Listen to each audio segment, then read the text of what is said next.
இந்த நூலை வெளியிட்டதற்காக நான் மகிழ்ச்சி அடைகிறேன்.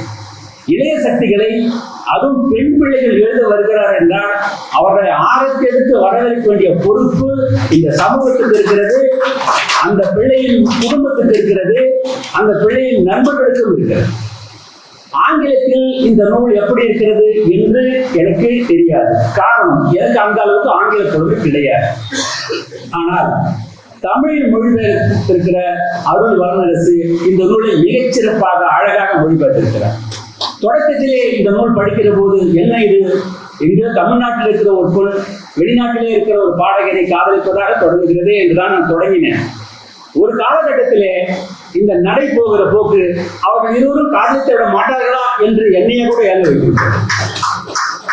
என் எண்ணப்படித்தான் அவர்கள் அந்த நாட்டிற்கு கனடாவுக்கு போன போது அந்த பாடகரை சந்திக்கிறார் அந்த நாயகி.